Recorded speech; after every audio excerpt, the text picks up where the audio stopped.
அவர் நாலாங்க பேச்சாளர் கூட தான் பேசிட்டு இருக்காரு. பஞ்சு டைலாக் பேசிட்டு இருக்காரு.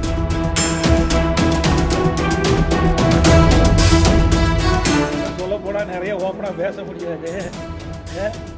இன்றைக்கு சொல்லக்கூடாது.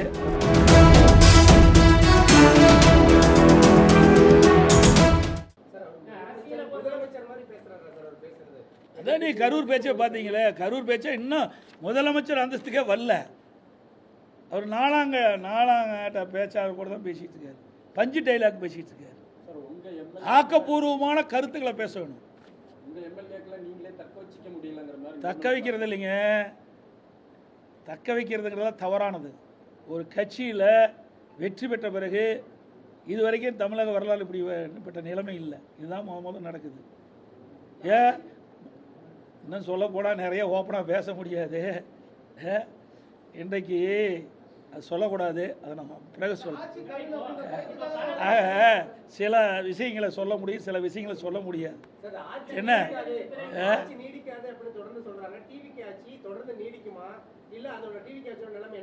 அதான் நான் ஏற்கனவே சொன்னேன். இப்போ ஸ்டாண்ட் இருக்குது, அந்த 3 ஸ்டாண்டு 3 காலும் சரியாக இருந்தால் தான் அந்த ஸ்டாண்டு நின்று நீங்கள் தொலைக்காட்சி சரியாக இயக்க முடியும். இப்போ அவருக்கு இருக்குது 2 கால் தான் இருக்குது.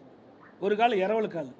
அது இடர்ச்சின்னு வச்சுக்க, எப்படி இந்த நம்முடைய கேமரா சாஞ்சிருவோம் அது மாதிரி இந்த ஆட்சி சாஞ்சி போயிடும்.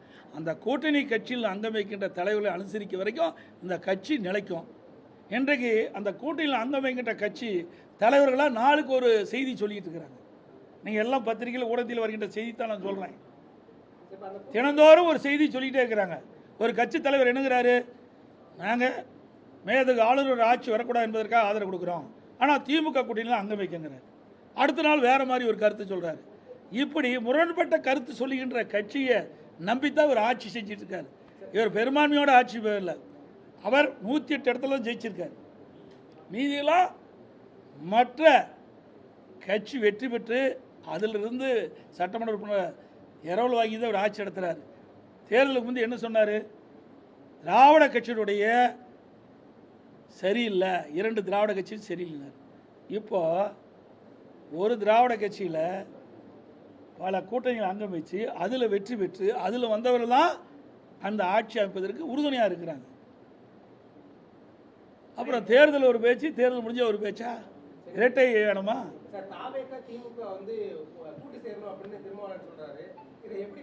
இது அவருடைய கருத்து. நான் தினந்தோறும் ஒரு கருத்து சொல்லிட்டு இருக்காரு. எந்த கருத்தை எடுத்துக்கிறது அப்படின்னு ஒரு கட்டுக்கதையை கட்டி விட்டுருக்குறாங்க. அதாவது எங்களை பொறுத்த வரைக்கும் அனைத்து இந்திய அண்ணா திராவிட முன்னேற்ற கழகத்தை பொறுத்த வரைக்கும் நாங்கள் சொல்கின்ற கருத்து தான் எங்களுடைய கருத்து.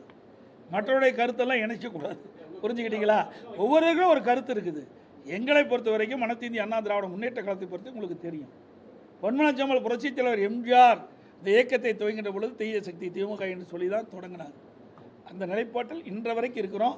195 இடத்துல நான் எழுச்சி பயணம் மேற்கொண்டேன். அப்போவும் திராவிட முன்னேற்ற கழகத்தில் செய்த தவறுகளை தான் சுட்டி காட்டினோம். 5 ஆண்டு காலம் பிரதான எதிர்க்கட்சி தலைவராக இருந்தேன்.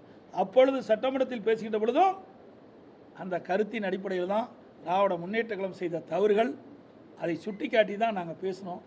இன்றைக்கும் அந்த நிலை தான்.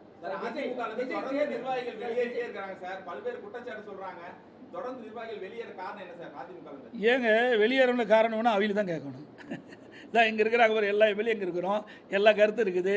அண்ணா திமுகவை பொறுத்த வரைக்கும் அவர்கள் மாதிரி குறுகிய வட்டத்தில் இல்லை. இன்றைக்கு ஏற்கனவே அம்மா இருக்கின்ற பொழுது அமைப்பு நீதியாக 9 பேர் தான் நியமிச்சிருந்தாங்க. இன்றைய கால சூழ்நிலைக்கு தகுந்தவாறு ஒவ்வொரு அமைப்புக்கும் 30லிருந்து 40 பேர் அமைச்சிருக்கிறோம். 30லிருந்து 40 பேர் பொறுப்பாளராக இருக்கிறாங்க.